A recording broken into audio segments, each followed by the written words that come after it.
housing bill that is before the House at the stage of the whole House committee. And we want to tell you that our members, the members of the AZIMIO coalition, many of them have filed amendments. And they had filed amendments as early as yesterday and today morning. But unfortunately, it looks like there is instructions. There are instructions from the Kenya Kwanza regime that that bill must be passed without any amendments. And for that reason, they are not listening to any logic. They are not listening to any amendment that can improve the bill. They are not listening to any issue that can make life better for Kenyans. So we have decided that we have instructed our members now to drop all the amendments because they are not being listened to. They are not being, engaged in a manner that can make the bill better. So we have decided now to walk out from the committee of the whole House. We are going to prosecute now this matter in the public court, and we are going to tell Kenyans who is against them and who is with them. Because what is contained in that bill is going to make the lives of Kenyans miserable. And this is not what Kenya Kwanza people promised Kenyans during the campaigns. So this is not a law-making process, as Honorable Otiende has said. This is a rubber stamping process. A bill has been manufactured elsewhere, brought it to Parliament, then it went through some, charade of public participation here and there, listening to the views of the people, and now it is being passed here, just like the way the security bills were passed in the year 2014. That it must happen, it must go through, it must be implemented. I thought the law is being made for all Kenyans, irrespective of which party you belong to, irrespective of how you voted. It's a law that's going to affect all Kenyans. So views, members of parliament here are sent by different people, different parties. So their views matter.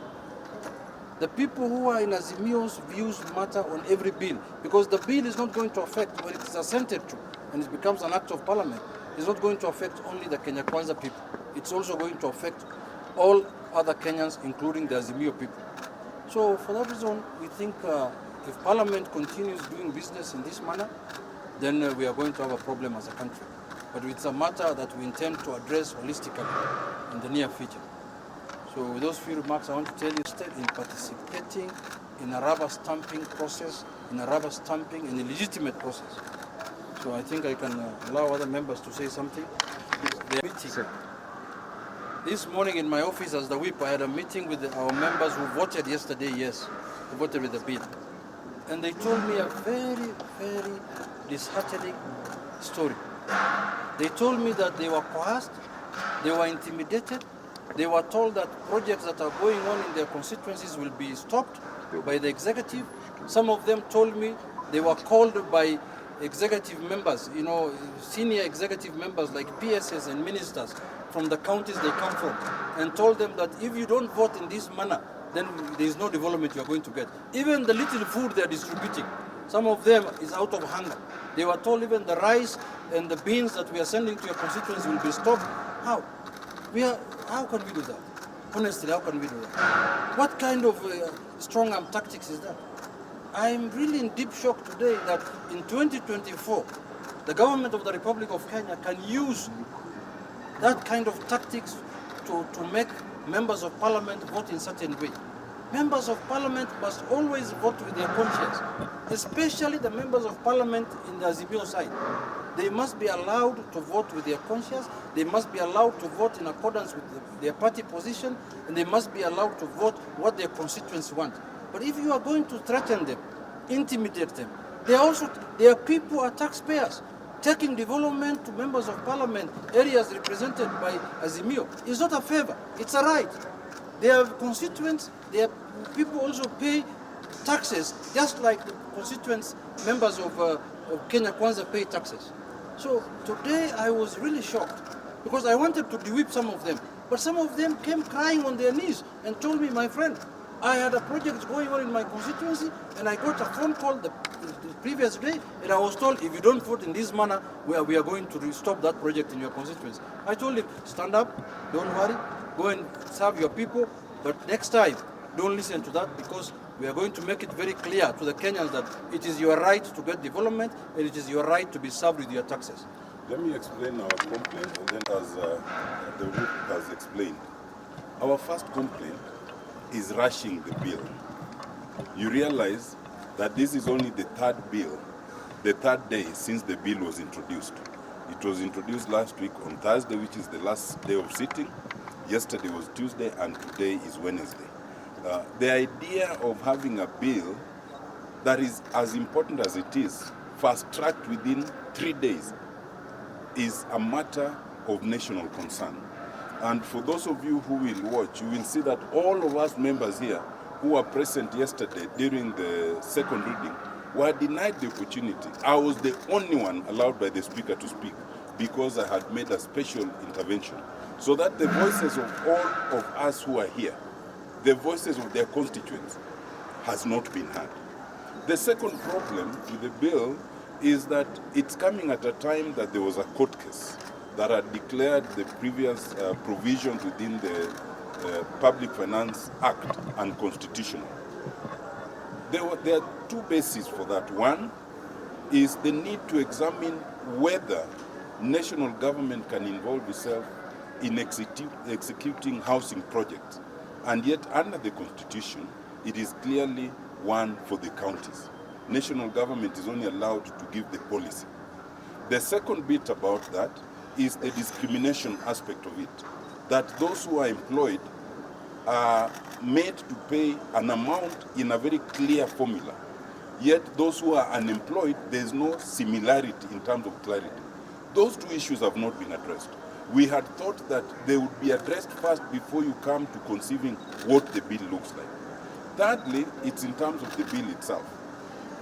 As conceived, it is totally unclear on everything. It is unclear on who's to benefit. Yes, it is unclear on whether it is meant for ownership or renting. It is unclear on whether it's just for Kenyans or non-Kenyans can benefit. It's unclear on whether any of us can own 1,000 units to the detriment of others. It's unclear on so many things. So we had thought that again we would have a sit down and agree on clarity in terms of what we want. That has not been done. Now lastly, we had thought that even if they are to overlook all those things, there are certain technical things in which you can usually improve a bill, including, and as you know, they are seeking to tax the gross income, not net, gross. And we had thought that some of these things are almost commonsensical, that you can at least agree to disagree in principle, but you can tidy up the bill. So in good faith, we had proposed, as explained by Honorable Junet, a number of amendments. But it has become clear to us that the instructions that have come is to reject everything that comes by way of proposed amendment from our side. And that brings us to our last complaint.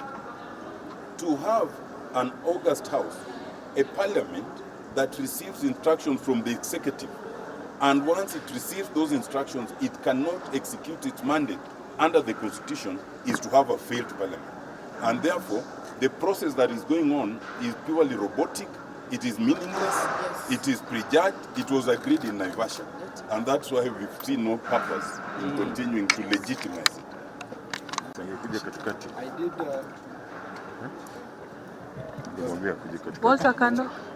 I did file an amendment. Thank you.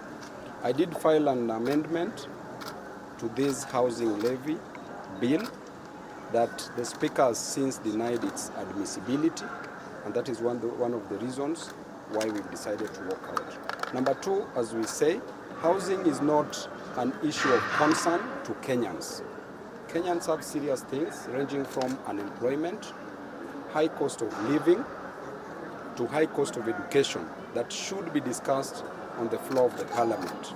Housing is a private good that should be left to Kenyans to decide on their own by providing jobs and letting them build their own houses. The government's role is to create an enabling environment so that Kenyans can build houses for themselves. The sole responsibility of the government is to work on the public goods, not private goods. Public goods like roads and merit goods like education, and also facilitating the consumption of health and education. Otherwise, we are not in support of this, because this bill is meant to defraud, to pilfer, to steal money from Kenyans. Thank you. Said almost everything.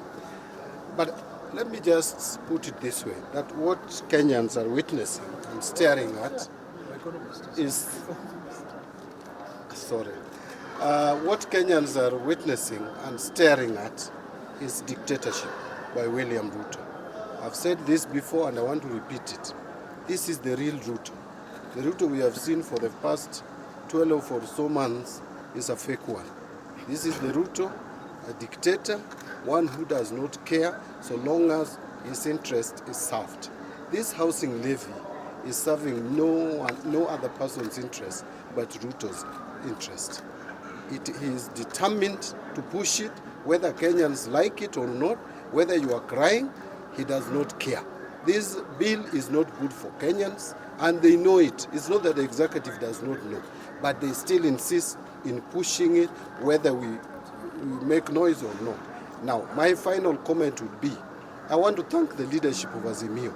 There was no reason why we should participate at all in the committee of the whole house, because this is already determined. So walking out is the right thing to do. Let us meet elsewhere. First, maybe courts. Two, I think Kenyans may go back to where we came from. Because if we have to be pushed this way, tomorrow you don't know what will happen. Let me just mention something that is very interesting, and Honorable Chidamolo mentioned it. That now any Kenyan, whether you are a farmer or you sell clothes, mutumba, or whatever you do, the government has the right to calculate 1.5% of your gross earnings, not net, gross earnings, and deduct that as housing levy. What we are doing is simply setting Kenyans against the KRA. They will come to your doorsteps and start demanding for housing levy from you for I don't know what source of income. Thank you. I have a question.